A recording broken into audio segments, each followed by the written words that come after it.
The car door closed with a sound I will never forget. Not a slam. David was always careful about his things, but a firm, deliberate click that echoed through the cold December air like the period at the end of a sentence. A sentence that read, "This is where you stay now, Mum." I stood there on the pavement, clutching my handbag against my chest like it was the only thing in this world that still belonged to me. The suitcase they'd pulled from the boot sat beside me, and I remember looking down at it, at this single piece of luggage that apparently contained everything I would need for just a few weeks. 35 years of marriage. 40 years of motherhood. 60 years of living. And here it was, reduced to one medium-sized suitcase with the broken wheel I'd been meaning to fix since 2019. The brake lights of David's car glowed red in the early evening darkness, two demonic eyes watching me through the mist. I kept my hand raised, waving, because that's what mothers do. We wave. We smile. We pretend everything is fine even when our hearts are shattering into pieces so small they could never be put back together again. Anna didn't look back. I saw her silhouette in the passenger seat, already scrolling on her phone, already moving on to the next thing on her list now that, drop off Margaret, had been ticked off.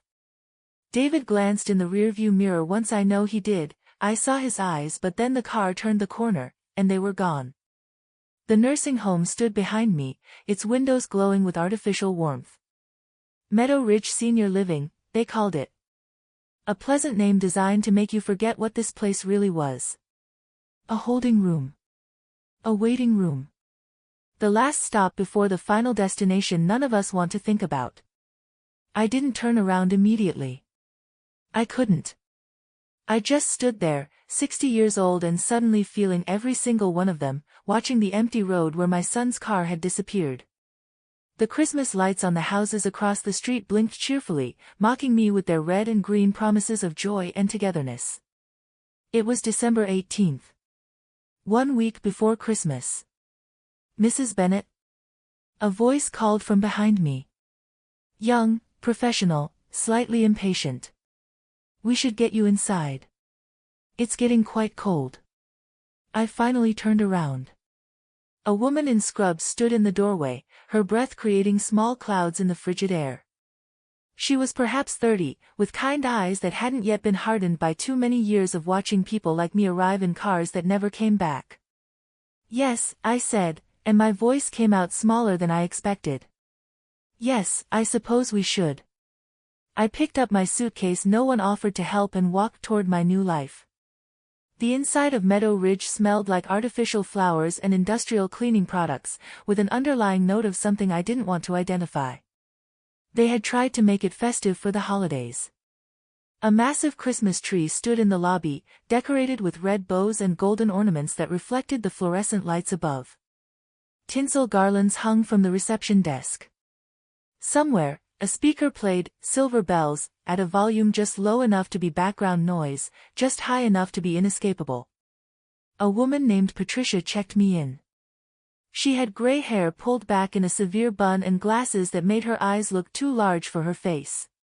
She typed my information into her computer without looking at me, asking questions in the flat tone of someone who had done this 1,000 times before. "Emergency contact. My son. David Bennet. Phone number." I gave it to her. The same number I had called every Sunday for the past 10 years, waiting for him to pick up, which he did less and less often as the years went by. "Any allergies? Medical conditions? Medications?" I answered everything in the same quiet voice, feeling like a piece of furniture being inventoried rather than a human being checking into what might be her final home. "Right," Patricia said when she finished. "Room 14. Down the hall, third door on the left. Dinner is at 6. Breakfast at 8. Lights out at 10, though you can keep your reading lamp on if you like. Any questions?" I had 1,000 questions. Why am I here? What did I do wrong? When did my children stop loving me? Will anyone remember I exist? Will I die in this place, alone, surrounded by strangers? "No," I said. "No questions." Room 14 was small. A single bed pushed against one wall. A nightstand with a lamp that flickered slightly when I turned it on. A window that looked out onto the parking lot. A small closet. A private bathroom that was something, at least. Patricia had mentioned it like it was a luxury, and perhaps in this place, it was. I sat down on the bed and listened to its springs protest beneath my weight. From somewhere down the hall, I could hear a television playing. Someone coughed. Someone else laughed, a sound so out of place in this setting that it startled me. And then I was alone. I didn't cry. Not yet. The tears felt trapped somewhere deep inside me, frozen like the ground outside. Instead, I began to unpack my suitcase, hanging my clothes in the closet, arranging my toiletries in the bathroom, placing the small framed photograph of Emily, my granddaughter, on the nightstand where I could see it from the bed. Emily. 10 years old, with her father's dark hair and her mother's sharp features, but with something softer in her eyes. Something that still looked at me with love, with wonder, with the innocent belief that her grandmother was someone worth knowing. She had cried when they put me in the car. I remembered that now, the memory surfacing like a bubble breaking on the surface of still water.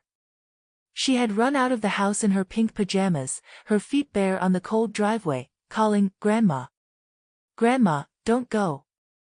Anna had caught her, pulled her back inside.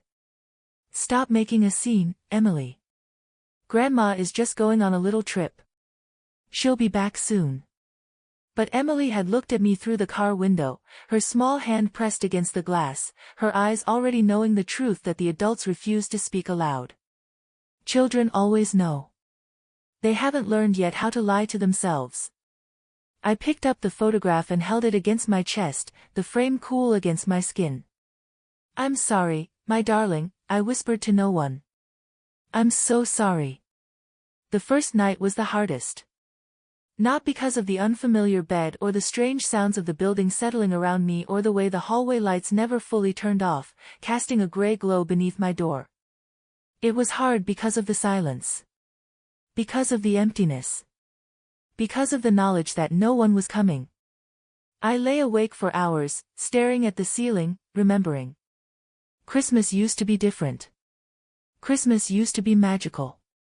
I closed my eyes and let myself drift back through the years, back to a time when my children still believed in Father Christmas and my husband was still alive and our little flat in Hammersmith was filled with love and laughter and the smell of mince pies baking in the oven. David was 6 years old.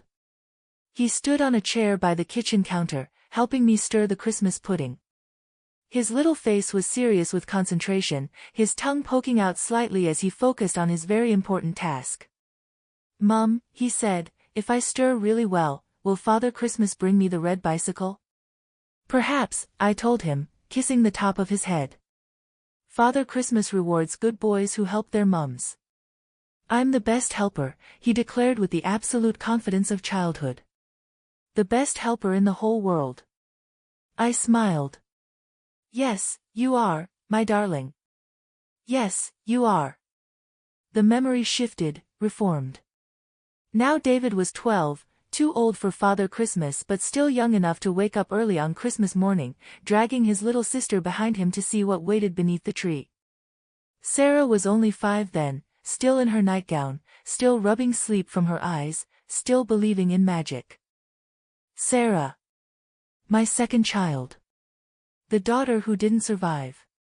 The daughter I rarely spoke about because the pain was still too sharp, even after all these years. Meningitis took her when she was 7, 2 days after Boxing Day. One moment she was there, laughing and playing with her new dolls, and the next she was burning with fever, and then she was gone. I pushed that memory away. Some doors are better left closed, especially in the dark. Instead, I thought about the Christmases after we moved to America, after I remarried, after David grew up and got married himself. The Christmases when Emily was born, when the magic returned because there was a child in the world again who believed in it. I remembered her first Christmas. She was only 3 months old, too young to understand anything, but I held her in my arms while the tree lights reflected in her wide, wondering eyes, and I felt hope again. I felt joy again. "We'll have so many Christmases together," I had whispered to her. So many wonderful Christmases, my little love. But we hadn't. The years passed too quickly, slipping through my fingers like sand. David got busier with work. Anna got more distant. Visits became less frequent, phone calls shorter, excuses more elaborate. And then Richard, my second husband, my anchor, died 3 years ago, and suddenly I was alone in a house too big for one person, and suddenly I was a burden. They never used that word. They were too polite, too careful.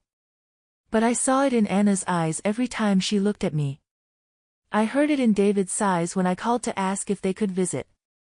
I felt it in the spaces between their words, the silences that said everything their mouths refused to speak. Burden. Such a heavy word. Such a final word. And now here I was, in a room that wasn't mine, in a place I didn't belong, waiting for a Christmas that no one would share with me. The tears finally came then, in the darkness of that first night. They slipped silently down my cheeks and soaked into the unfamiliar pillow, and I let them fall without trying to stop them. What was the point? No one was watching. No one would know. No one cared. I cried until exhaustion claimed me, and then I slept, and I dreamed of children who loved me and homes that were warm and Christmases that would never come again.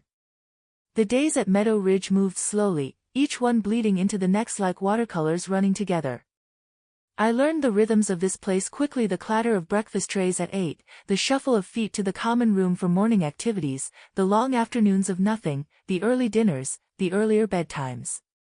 I met my fellow residents gradually, though met is perhaps too strong a word. We acknowledged each other's existence. We shared the same spaces. But we didn't connect, not really. Everyone here was lost in their own story, their own memories, their own pain. There was Harold, who sat in the same armchair by the window every day, staring out at the parking lot like he was waiting for someone. There was Doris, who spoke constantly about her son the doctor and her daughter the lawyer and her grandchildren who visited every week though I never saw them.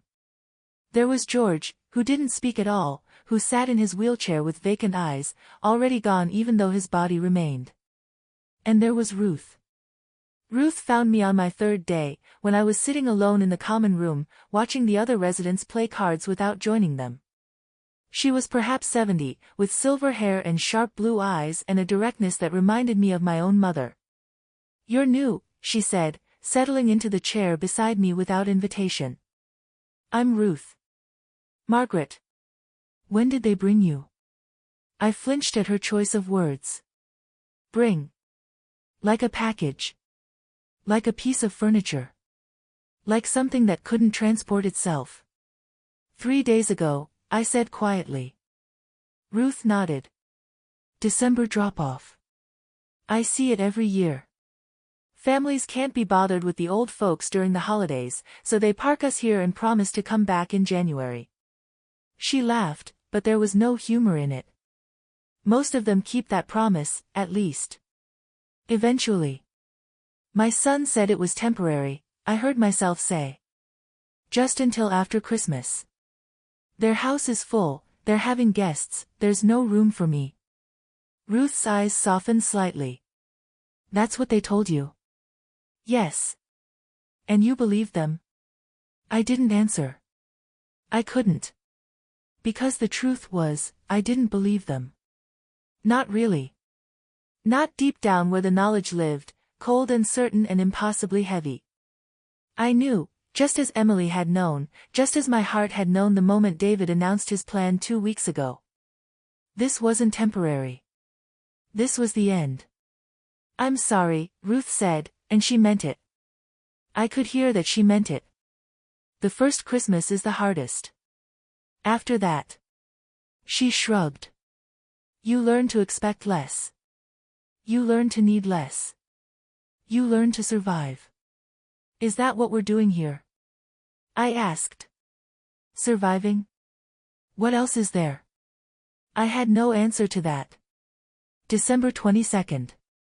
3 days until Christmas.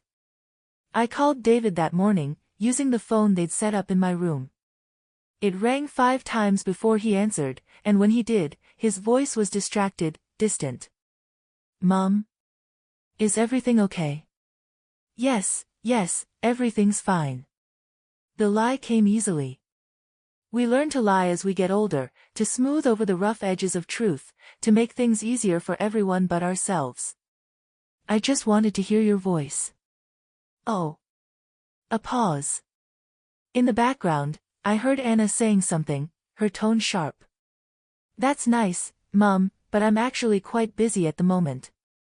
We're getting the house ready for the Hendersons, you remember them, Anna's sister and her family, they're arriving tonight. Of course, I said. I didn't mean to interrupt. You're not interrupting. But he sounded like I was. Is there something you needed? I needed my son. I needed my home.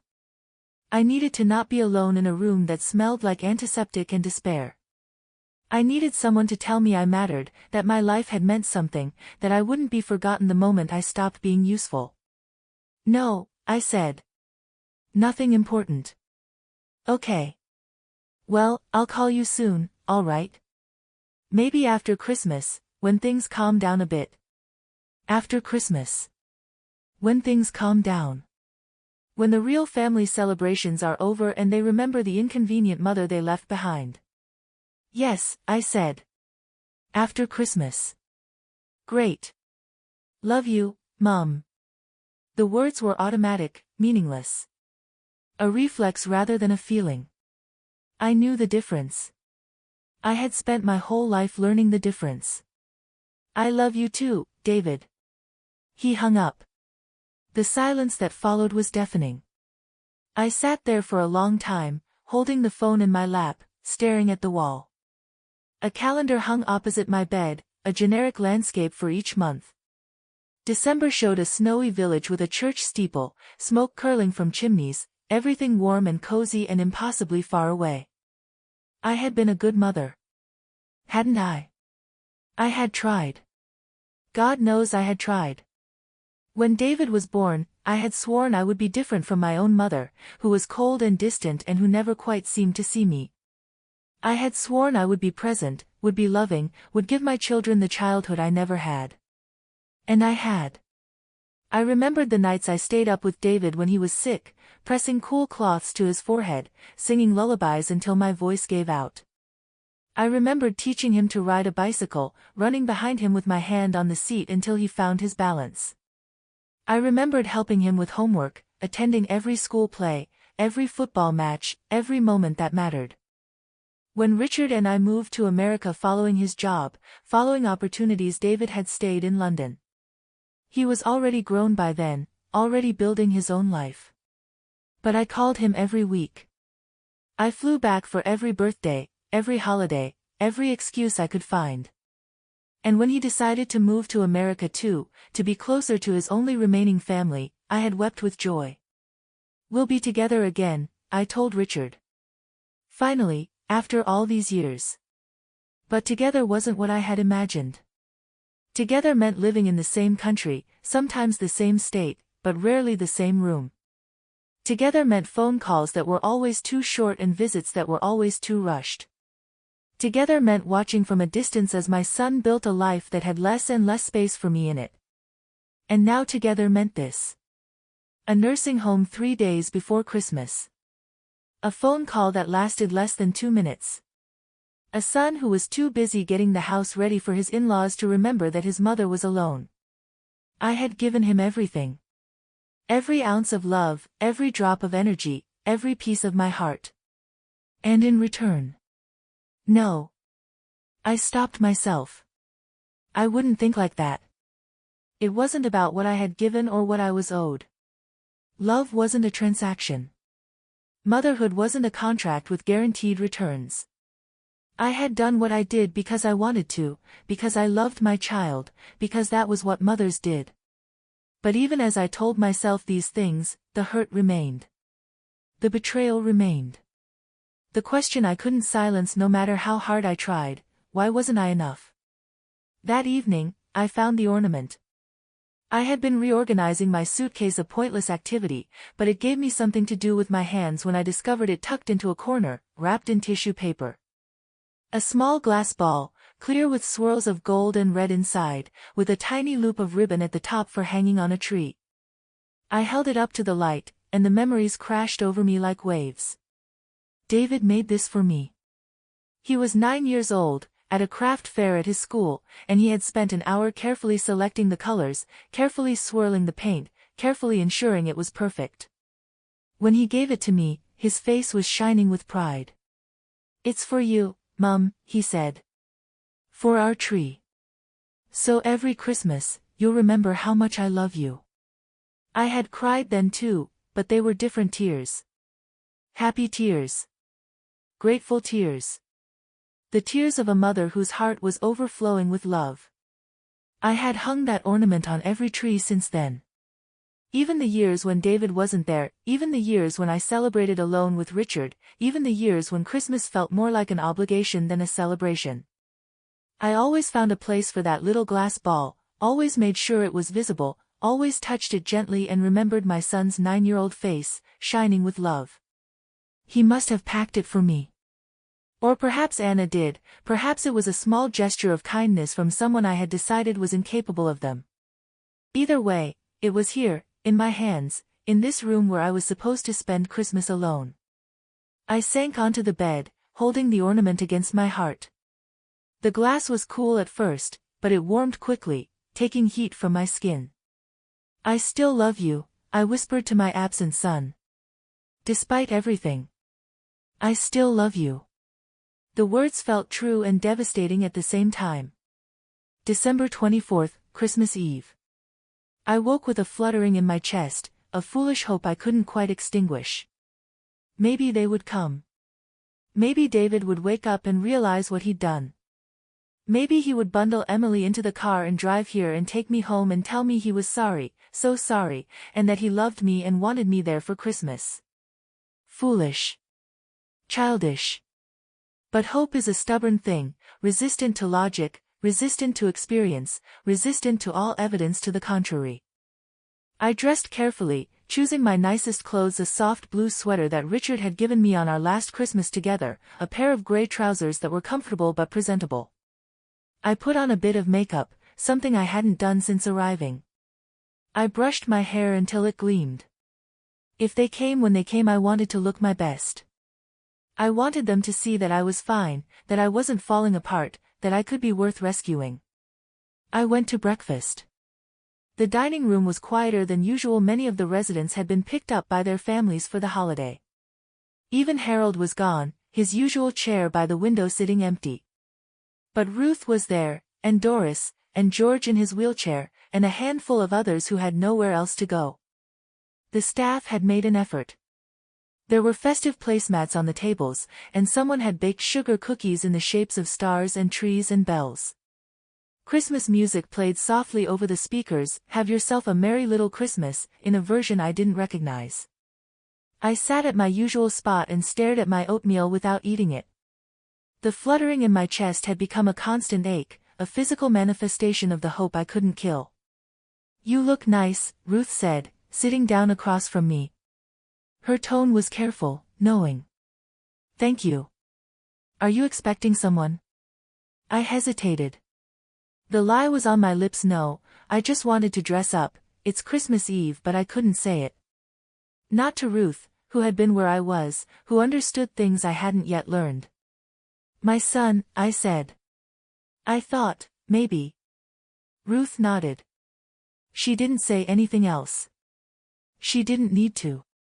Her silence said it all. The morning passed. I sat in the common room, positioned near the front door, watching. Every time it opened, my heart leaped. Every time it wasn't David, my heart fell. A woman arrived to pick up a man named Stanley. They embraced in the lobby, and she fussed over him, wrapping his scarf more tightly around his neck, telling him how much they had all missed him. He walked out on her arm, and the door closed behind them, and I felt a jealousy so sharp it took my breath away. A family came for one of the women I didn't know well, a quiet soul who always sat in the back corner. Grandchildren swarmed around her, their voices high and excited, and she laughed a real laugh, full of joy, and gathered them in her arms, and they left together, a knot of love and connection that I ached to be part of. More families. More departures. More evidence that I was waiting for nothing. By noon, the common room was nearly empty. The Christmas music continued its relentless cheer, and I wanted to scream at whoever was in charge to turn it off, to spare those of us who remained the mockery of its promises. I didn't scream. I sat. I watched. I waited. At 2 o'clock, one of the staff members, a young woman named Jessica who had always been kind to me, approached hesitantly. "Mrs. Bennet? Would you like some lunch? They're serving turkey sandwiches today, in honor of the holiday." "No, thank you." My voice was steady. Remarkably so, considering. "I'm not hungry." Jessica glanced at the front door, then back at me. Understanding flickered in her eyes. "If you need anything," she said gently, "I'll be at the nurse's station." "Thank you." She left. The front door remained closed. 3 o'clock. 4. 5. The winter dark crept in early, swallowing the parking lot, transforming the windows into black mirrors that reflected the sad little Christmas tree in the corner of the lobby. I should move. I should go back to my room.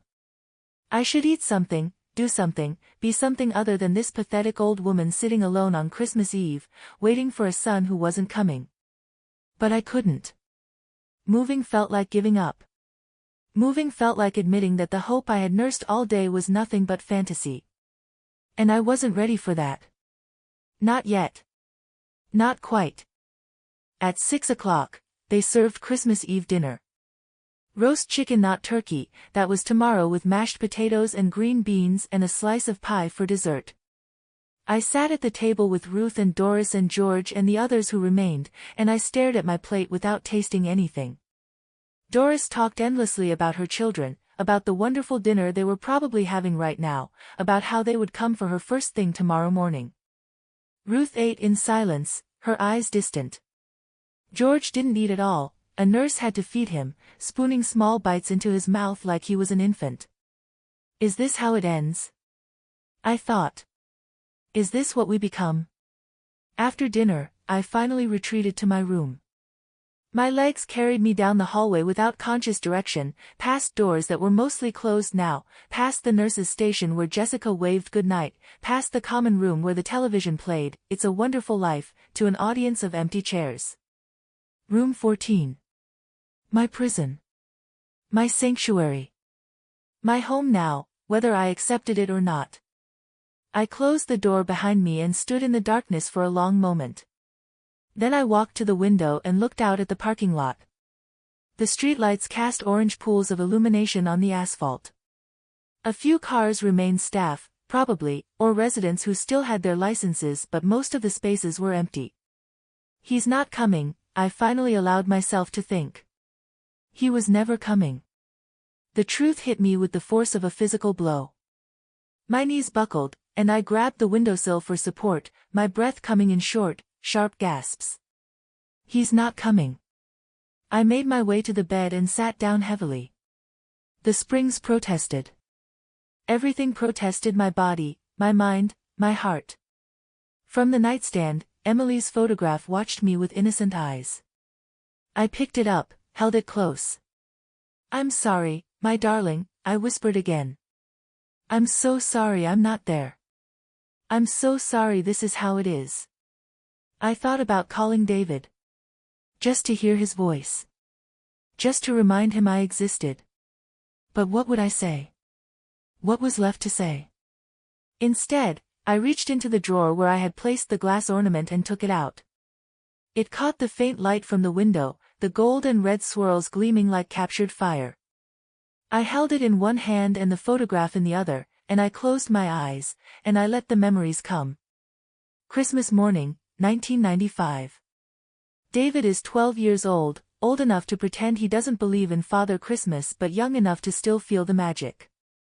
He wakes me at dawn, shaking my shoulder, whispering, "Mum, Mum, can we open presents now?" I pretend to be annoyed, but I'm not. I could never be annoyed with him. Not really.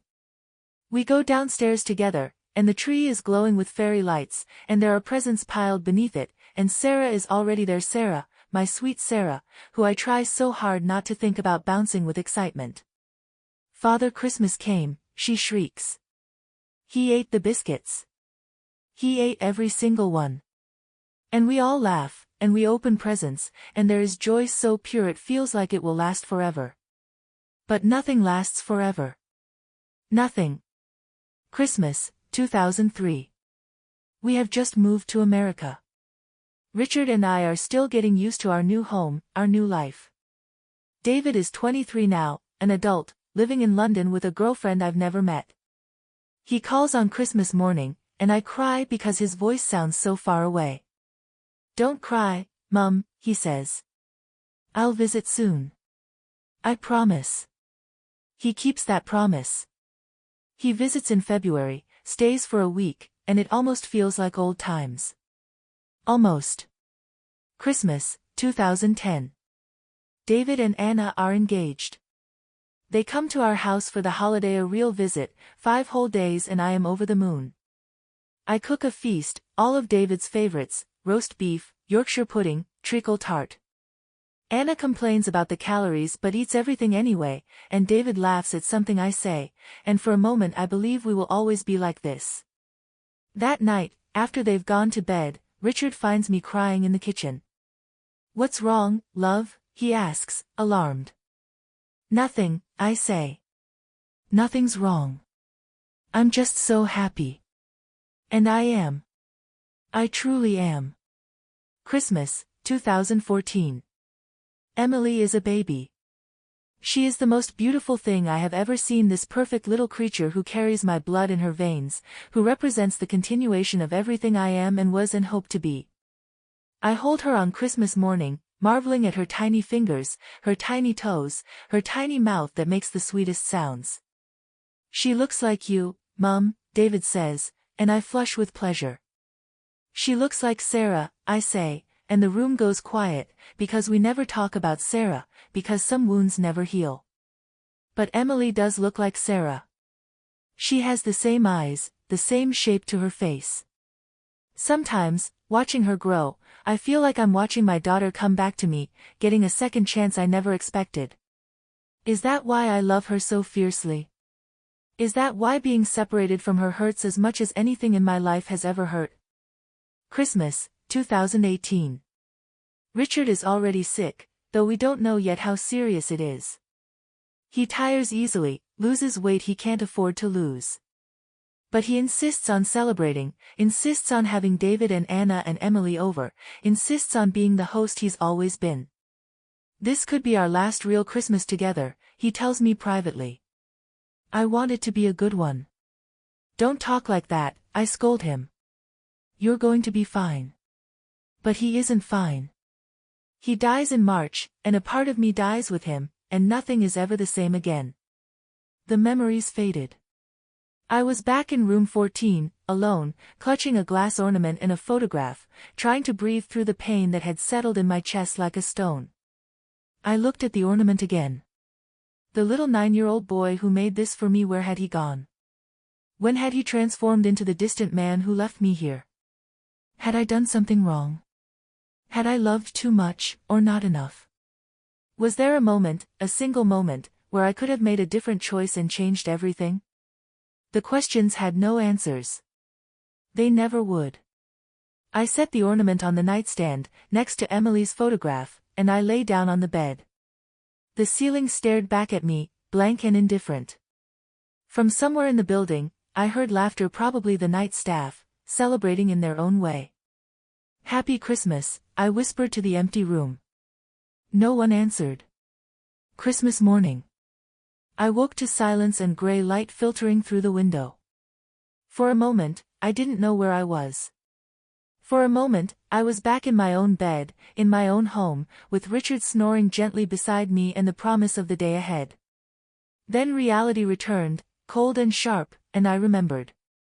I lay still for a long time, staring at the ceiling. There seemed no reason to get up. No reason to dress. No reason to pretend this was anything other than what it was, the loneliest day of my life. But eventually, my body made demands that couldn't be ignored. I rose, used the bathroom, splashed water on my face. The woman in the mirror looked old and tired and defeated. I looked away. I dressed in the same blue sweater I had worn yesterday, Richard's sweater, my armor, and made my way to the dining room for breakfast. The decorations seemed more garish now, more desperate. The Christmas tree in the lobby had shed needles overnight, leaving a brown carpet beneath it. The tinsel garlands sagged. The music had changed to something slower, sadder, "I'll Be Home for Christmas," a cruel choice for those of us who wouldn't be.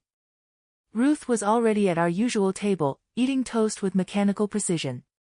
She nodded when I sat down but didn't speak. There was nothing to say. A few other residents drifted in, ghosts in Christmas morning light.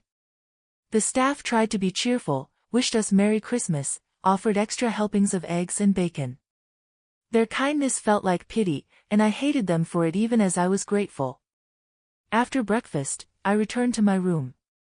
I didn't want to sit in the common room again, waiting for nothing. I didn't want to watch the door. I was finished with hope. But the phone rang. I stared at it for 3 rings, frozen with disbelief. Then I lunged for it, my heart pounding. "Hello? Mom?" David's voice, distant and distorted. Background noise, voices, laughter, the clink of glasses. A party. "David." I breathed his name like a prayer. "Merry Christmas." "Merry Christmas, Mom." A pause. "Listen, I only have a minute. The Hendersons are here, you know, and Anna's aunt dropped by unexpectedly. It's absolute chaos." "Of course," I said. "Of course. I'm glad you called." "Yeah, well." Another pause. "I wanted to check in. Make sure you're doing okay." "I'm fine." The lie again, smooth and automatic. "Everything here is fine." "Good. Good." He sounded relieved. Relieved that he didn't have to deal with anything more than a 2-minute phone call. "Listen, Mom, I should go. We'll talk more after the holidays, all right? Maybe we can figure out a time for me to visit." "Yes," I said. "Yes, that would be lovely." "Great. Love you, Mom." "I love you too, David." Click. Silence. I held the phone against my chest for a long moment after he hung up. Then I set it down carefully, walked to the window, and looked out at the empty parking lot. He wasn't coming.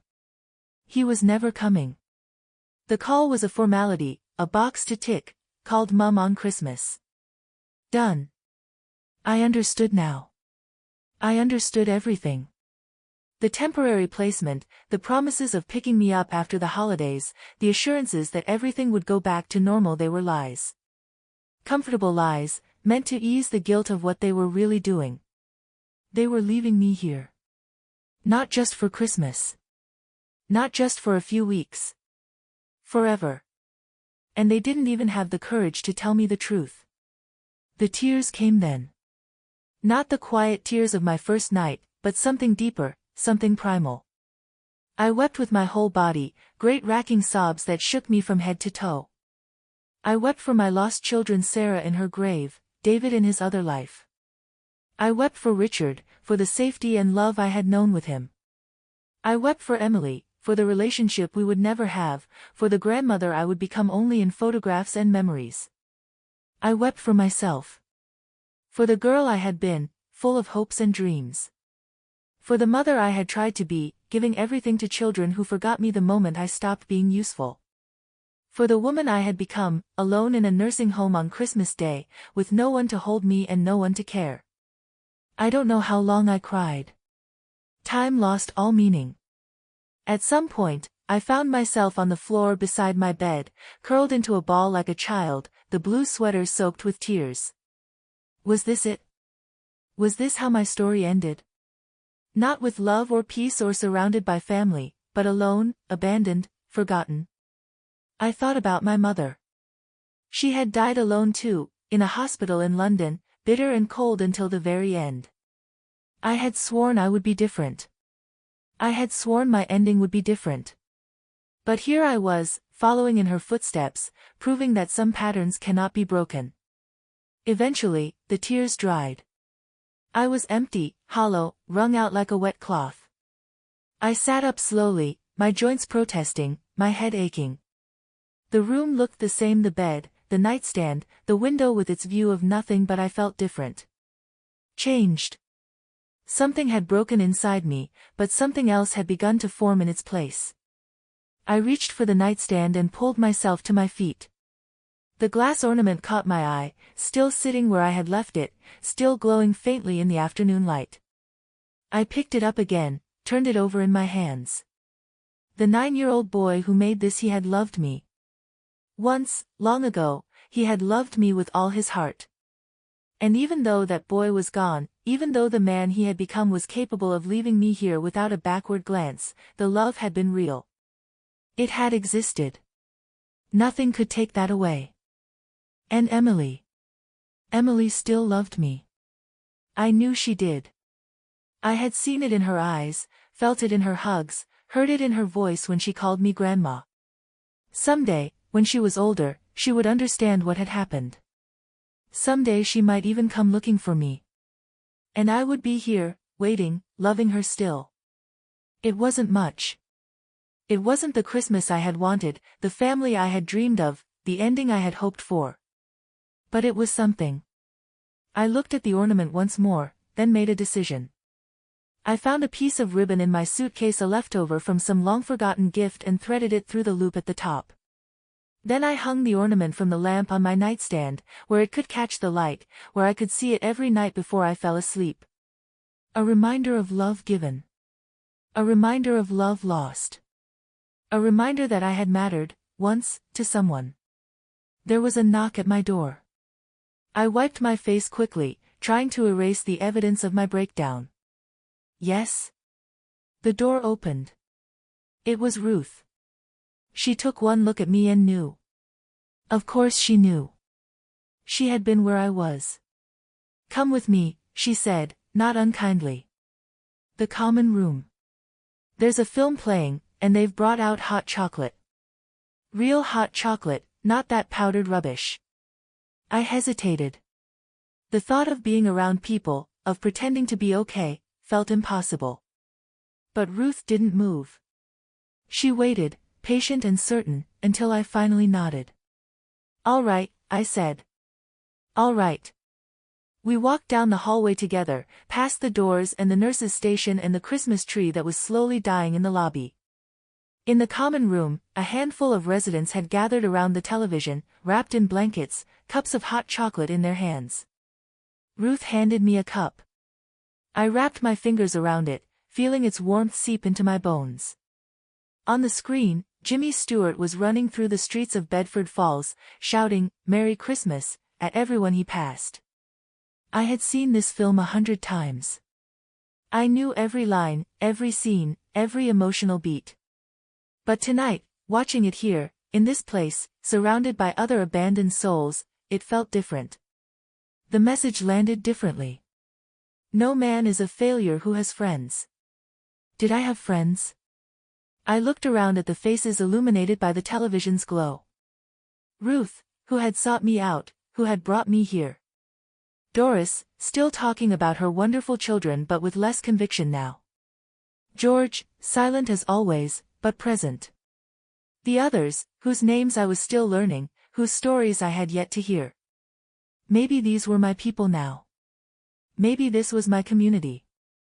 Not the family I had imagined, but a family nonetheless. It wasn't what I wanted. It wasn't what I had dreamed of. But perhaps it was enough. Perhaps, in time, it could be enough. The film ended. The credits rolled. Someone turned the lights back on, and the magic dissipated, and we were just a group of old people in a nursing home again. But something had shifted. Inside me, something had shifted. I finished my hot chocolate and set the cup aside. Ruth caught my eye and nodded, a small gesture of solidarity, of understanding, of hope. Tomorrow, she said, they're doing bingo. Dorothy usually wins, but I'm convinced she cheats. I almost smiled. I've never been very good at bingo. Neither have I. That's why I need a partner. Someone equally hopeless. For the first time in days, something loosened in my chest. Not happiness, exactly. Not forgiveness. But a possibility. A crack in the wall of despair. All right, I said. Partners, then. Ruth nodded, satisfied. Then she stood, stretched, and headed for the door. At the threshold, she paused and looked back at me. It gets easier, she said. Not easy. But easier. You find ways to carry it. Does it ever stop hurting? She considered this for a moment. No, she admitted finally. Not completely. But you learn to make room for other things too. For small joys. For unexpected kindnesses. For the moments that almost feel like enough. She left before I could respond. I sat alone in the common room, thinking about her words. Small joys. Unexpected kindnesses. Moments that almost feel like enough. Was that what my life would be now? A collection of almosts? I didn't know. I couldn't know. The future was uncertain, as it had always been, as it would always be. But I was still here. I was still breathing. I was still capable of feeling, of hoping, of loving even those who had hurt me. And tomorrow, there would be bingo. And the day after that, something else. And the day after that, something more. One foot in front of the other. One breath at a time. I made my way back to room 14. The glass ornament still hung from my lamp, catching the light, swirling with gold and red. Emily's photograph still sat on my nightstand, watching me with innocent eyes. I picked up the photograph and held it close. I love you, I whispered. I will always love you. And maybe, someday, you'll come find me. Maybe, someday, you'll understand. The words disappeared into the silence, but they felt true. Truer than the lies I had been telling myself, truer than the hope I had finally relinquished. I was 60 years old. I had been a daughter, a mother, a grandmother, a wife. I had loved and lost and loved again. I had crossed an ocean, built a life, watched it crumble around me. And now I was here. In a nursing home. On Christmas night. Alone. But not entirely alone. Not completely. I set the photograph down and climbed into bed. The sheets were cold at first, but they warmed quickly, taking heat from my body. Outside, snow had begun to fall fat, lazy flakes drifting past my window, coating the parking lot in white. A fresh start. A clean slate. The world made new. I closed my eyes and let myself drift. Not towards sleep, not yet, but towards something gentler. Toward acceptance, maybe. Toward peace, or at least its distant cousin. They had dropped me off before Christmas. My son, my daughter-in-law, my family. They had left me here with promises they never intended to keep, and they had driven away without looking back. It was a betrayal. There was no other word for it. A betrayal that would live inside me for whatever time I had left, a wound that would never fully heal. But I would survive it. Because that was what I had always done. Because that was what mothers did. We bent but did not break. We carried the weight that no one else would carry. We loved even when love brought us nothing but pain. And maybe just maybe that love would find its way back to me someday. Through Emily, through the staff who showed kindness, through Ruth and Doris and the others who knew what it meant to be left behind. Through small moments and unexpected graces and the stubborn persistence of hope. I opened my eyes one last time, looked at the snow falling outside my window. Merry Christmas, I thought. Merry Christmas to all of us who wait alone tonight. Then I turned off the lamp, and the room went dark, and the glass ornament swung gently in the shadows, catching the light from the parking lot, glowing like a small, brave heart. And somewhere, Deep inside me, something that had almost died began to live again.